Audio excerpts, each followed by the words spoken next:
Story time. Remember I told you what you do in your youth can impact you later in life. Well, I have a real life story for you. I had been 18 for about a month and I was working in a department store, Dillard's. And I got busted stealing $20 from my till and got arrested and went to jail for the weekend.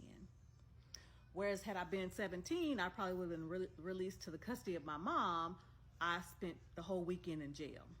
So when I got arraigned and went to before Judge Niall Jackson, he said, if I see you in my courtroom during this whole time of your deferred sentence, which was a year, you will go to jail for the whole year. So I got past that deferred sentence and didn't get in trouble again. But little did I know that I would have to explain that arrest because I couldn't afford to get it expunged from my record. Even though it was dismissed, it was still on my record. I had to explain that for almost 10 years. Well, what do you mean by that, TJ? When I applied to go into the Army Reserve, I needed a waiver and I had to explain what I'd done. When I got ready to go to college, the OU, I had to explain what I'd done because you have to answer, had you been arrested, I had to explain it. When I went to apply to become an officer the first time through ROTC in 1987, I had to explain it and I was denied. When I would apply for various jobs and I have to check the block, I have to explain it. So finally, after many years of trying to become an officer, 10 years later,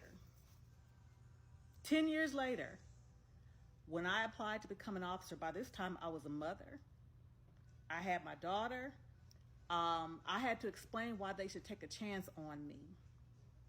And fortunately for me, I had done so many positive things in that 10-year period to give the Army a reason to take a chance on why I was trustworthy enough to represent the United States Army.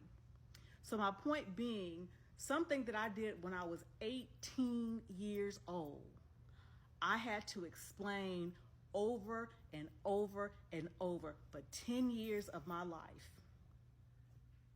So there was no social media then. So I really want you to hear what I'm saying. I really want you to hear what I'm saying.